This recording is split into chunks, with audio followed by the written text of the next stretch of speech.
Good evening everyone. और बहुत ही hot controversy चल रही है और पाकिस्तान का जो स्क्वाड डिसाइड हुआ है मोहम्मद वसीम की साइड से, बाबर ने उस पर कई काउंटर डिबेट की है। और इसी चीज को डिस्कस करने के लिए मेरे साथ मौजूद हैं most stylish left handed batsman Ammar, जो कि क्रिकेट एनालिस्ट भी हैं और उन्होंने कुछ पॉइंट्स भी डिस्कस किए हैं और कुछ नहीं आता मुझे। होमवर्क भी किया हुआ है कि कौन बाबर आजम को चीजें बता रहा है या बाबर आजम की अपनी थिंकिंग है। तो ये सारा चीजें हमारी चलती रहेंगी अगले 10-15 मिनट पे। तो स्टार्ट करते हैं। हमारा स्क्वाड अनाउंस हुआ और पर्सनली अगर आप मेरा ओपिनियन लें तो मोहम्मद वसीम की जो स्क्वाड सिलेक्शन है काफी अप टू द मार्क है। मैं साउथ अफ्रीका सीरीज भी देख रहा था जब साउथ अफ्रीका पाकिस्तान आया था, और रिजल्ट आपके सामने या तो रिजल्ट सामने ना हो। टेस्ट सीरीज पाकिस्तान ने विन की, फॉलोड बाय T20 सीरीज। और सबसे बेस्ट चीज जो मुझे पिछले 10-12 सालों में नजर आ रही है कि चीजें मेरिट पे हो रही हैं। Proper he has presentation with all the stats कि किस प्लेयर ने कब क्या किया, किस बेस पे उसने निकाला, किस बेस पे इन किया। तो considering all that, very plus for Pakistan. और personally Mohammad Wasim, I do like the way he is approach things, और थोड़ा टाइम लगेगा तो इट्स गुड। क्या कहेंगे इस बारे में जो बाबर की कंट्रोवर्सी से आ रही है कि आई एम द कैप्टन और मेरी पॉसिबल सिलेक्टेड टीम होनी चाहिए थी, वो टीम नाम नहीं दिए। तो बाबर समहाउ ठीक है, लेकिन मैं तो उस टाइम मोहम्मद वसीम को सेकंड करूंगा, डिफेंड भी करूंगा। एक सेकंड होल्ड करना, मैं जरा एक काम से आता हूं। Okay sure.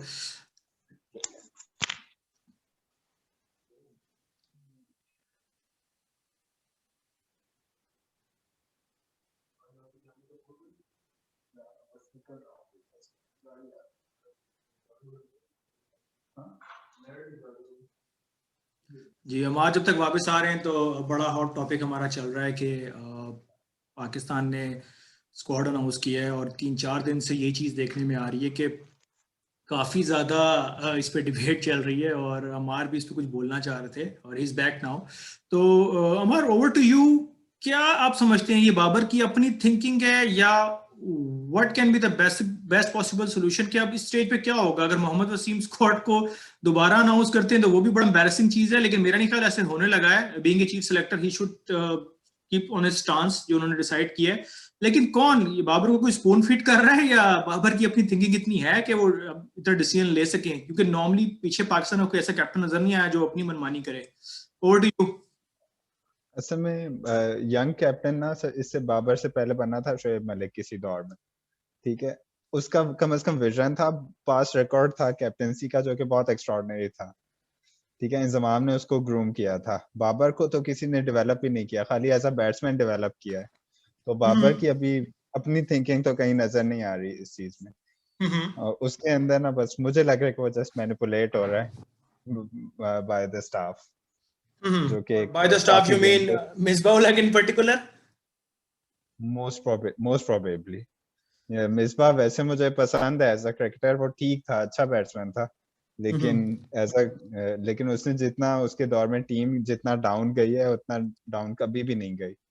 तो आई थिंक मिसबाह जो है वो जगह बनाता था जिस तरीके से, मुझे लग रहा है बाबर को भी वो वही चीज फीड कर रहा है जो कि किसी तरह से टीम के लिए ठीक चले है। ओवरऑल स्क्वाड पे क्या कहते हैं वैसे?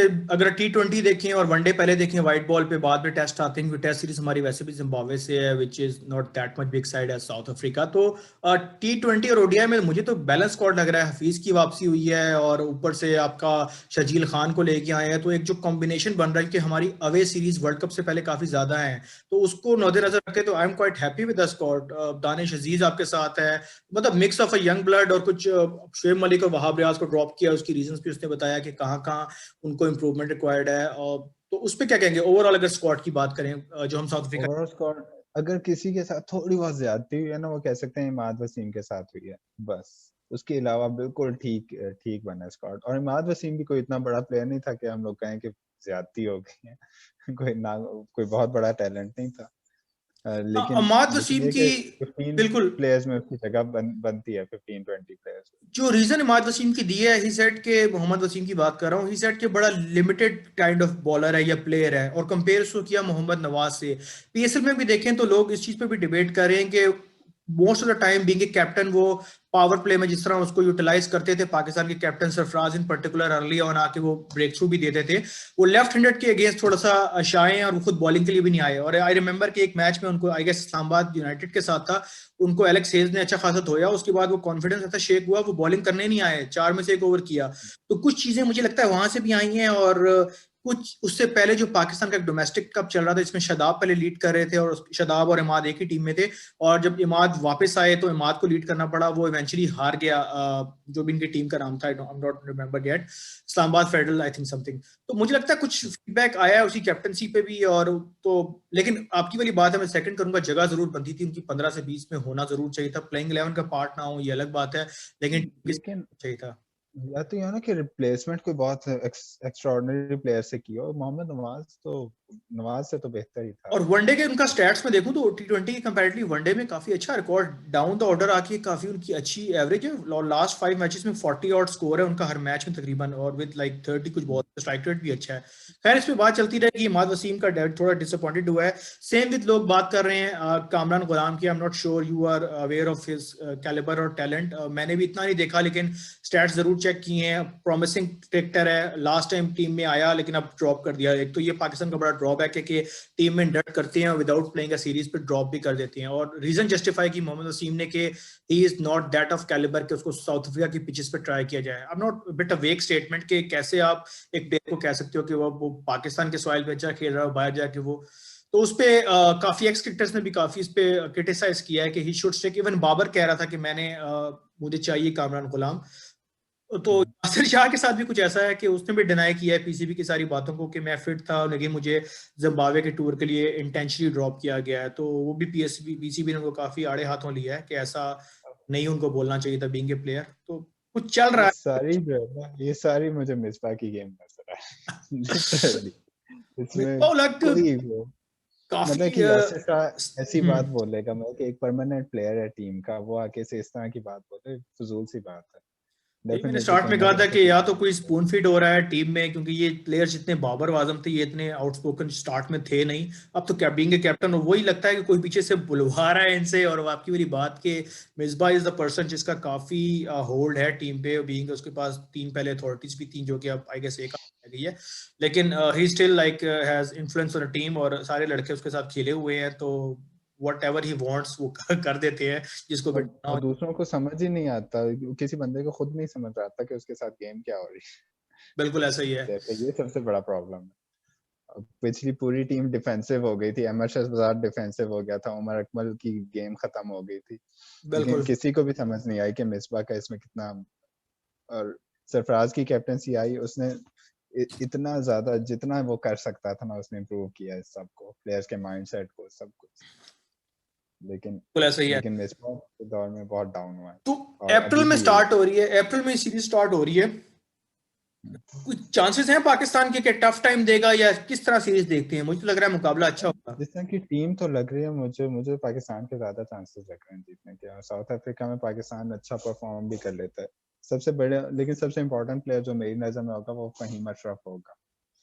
फहीम अशरफ अगर परफॉर्म करे। साउथ अफ्रीका भी थोड़ी सी स्कैटर्ड लग रही है। कुछ मेन प्लेयर्स जब से उनके गए हैं, स्पेशली डेल स्टेन के बाद, एबी डिविलियर्स के बाद, मुझे वो स्पार्क नजर नहीं आया जो साउथ अफ्रीका में होता था। मतलब इवन वो साउथ पाकिस्तान अफ्रीका के पास ना जी जी पिछले 13-14 साल से उनके पास कोई कैप्टन नहीं है, एक तरह से ये कह सकते हैं। ग्रैंड स्मिथ के बाद स्मिथ उनका वाकई आखिरी थोड़ा बेहतर कैप्टन था, लेकिन स्मिथ से पहले जो उनका स्टैंडर्ड था ना, हेंसी क्रोंजे, वो बहुत पहले जा गए। बिल्कुल हैंसी ग्रानियर ने हेंसी किया, गैरी हेंसी क्रोंजे कर्स्टन वो थे, तो पॉन्टिंग से भी बेहतर लेवल का शॉन पॉलर, बंदा है। गैरी कर्स्टन, काफी बड़े नाम थे इनके पास। बिल्कुल। लेकिन कैप्टनसी जो है ना, सही जो मानों में थी वो हेंसी क्रोंजे की थी। उसके बाद स्मिथ ने भी काफी हद तक उस चीज को अच्छा रखा था, लेकिन उसके बाद एबी डिविलियर्स भी इतना ठीक कैप्टनसी नहीं कर सका था। लेकिन अभी लेटेस्ट ठीक क्या है, थी। कोई कट ऑफ डेट है इस पे, कोई रिवाइज होगा स्कॉट? तो मेरा नहीं ख्याल, या क्या समझते हैं कि बाबर वसीम को कितनी इंपॉर्टेंस दी जाएगी? होना नहीं चाहिए। मोहम्मद वसीम को बिल्कुल वैल्यू नहीं देनी चाहिए। बाबर आजम को उसे समझाना चाहिए कि भाई अभी तुम बच्चे हो, तो अभी फिलहाल हमें रन करने तो थोड़ा सा सीख लो, फिर हम लोग और तुम्हें। एग्जैक्टली ये स्टेटमेंट मोहम्मद वसीम की साइड से आई गेस आई भी हुआ, मैं कोई पढ़ रहा था या न्यूज में था कि सेम उन्होंने वर्ड्स बेसिकली यूज किए हैं बाबर के लिए कि इज अर्ली कैप्टन और अभी ग्रोइंग एज है, सीख रहा है चीजें, तो ऐसा ऐसा ही विल रियलाइज थिंग्स। लेकिन ऑन द अदर हैंड जो हमारे एक्सपर्ट्स हैं, शोएब अख्तर का भी मैं एक प्रोग्राम देख रहा था, तो ही सेड कि Babar should immediately put resign from captaincy, और अगर उसको अपने आप को ब्रांड शो करना है तो वरना वो he will be considered as second Sarfaraz. I am not sure कि अब शोएब अख्तर बोलते हैं, सबको पता है, आउटस्पोकन है, जो मुंह में आया बोल दिया, लेकिन ये किस हद तक बात वैलिड है कि अगर बाबर बिल्कुल रिजाइन दे दे कैप्टनसी से और अपनी बात पे अड़ जाए कि मेरा ये स्टांस है और मैंने इंडियन प्लेयर्स को, वही दोस्तियां यारियां चलती रहेंगी और इस तरह पाकिस्तान प्रोग्रेस नहीं कर पाएगा। क्योंकि मैं तो मोहम्मद वसीम के वीएन और उसके मुताबिक बिल्कुल मुझे लगता है वो ठीक कर रहे हैं और अच्छे प्लेयर्स को चांस दे रहे हैं, मेरिट पे प्लेयर आ रहा है और परफॉर्म कर रहा है। इसकी रीजन ये हम जीते भी सीरीज। तो शोएब अख्तर की स्टेटमेंट को कैसे देखते हैं कि Babar should resign from captain right away? Shoaib Akhtar तो अपने व्यूज बनाने के लिए वो कुछ भी स्टेटमेंट दे देगा, जोशीली सी एक स्टेटमेंट दे देगा, और बड़ी दिल करता है वो स्टेटमेंट सुनने का। देखो, और वो बोलता है ऐसे कि वजन होता है उसकी बात में।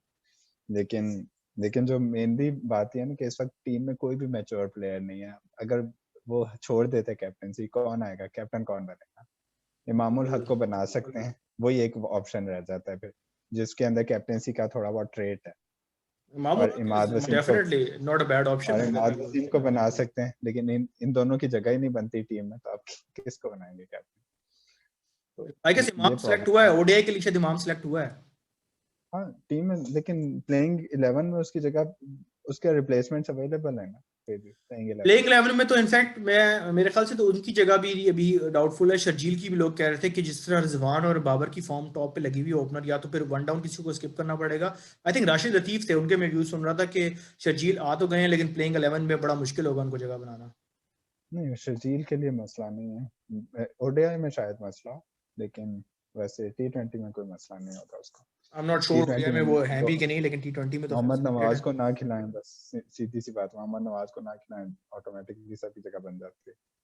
नवाज की तो जगह नहीं बन रही टीम में उसको। और दूसरा नसीम शाह को भी ड्रॉप किया है फास्ट बॉलिंग डिपार्टमेंट। अगर देखें तो उस पर मोहम्मद वसीम का बड़ा स्ट्रिक्ट कमेंट आया कि he is a good bowler, he is a fit, but I am not satisfied with his performance. तो नसीम शाह भी ड्रॉप हुए हैं। नसीम शाह को डेवलप करना पड़ेगा, वो उसकी परफॉर्मेंस डाउन होती जा रही है, तो उसको कहीं ना कहीं कोई उस पे इन्वेस्टमेंट करनी चाहिए मेरे ख्याल से। हसनैन को ग्रूम कर रहे हैं, लेकिन नसीम शाह पे मेरा ज़्यादा टाइम लगेगा। हसनैन का बिहेवियर ठीक है ना, नसीम शाह के बिहेवियर प्रॉब्लम्स आएंगे, काफी कुछ आएगा उसके साथ, तो उसको ग्रूम करने की जरूरत है। हसनैन बिहेवियर वाइज जो है ना बहुत ठीक बंदा लगता है, तो इस वजह से उसको कर सकते हैं। लेकिन चले ठीक है उमर, हमारा सेशन इंशाल्लाह पाकिस्तान साउथ अफ्रीका की सीरीज में भी चलता रहेगा और मैचेस कुछ टाइम में स्टार्ट हो जाएंगे। इंडिया और उसकी सीरीज भी चल रही है, टाइम मिलता तो उस पर भी करेंगे जरूर बात। तो डेफिनेटली आज अच्छा टॉपिक था हमारा, और आपने जो बात की I must agree with that कि मैनिपुलेट किया जा रहा है बाबर आजम को, और जो थिंक टैंक है हमारा, दे आर बेसिकली वही बात है, स्केप गोट, कुर्बानी का बकरा बाबर को बुला के आगे बातें की जा रही हैं।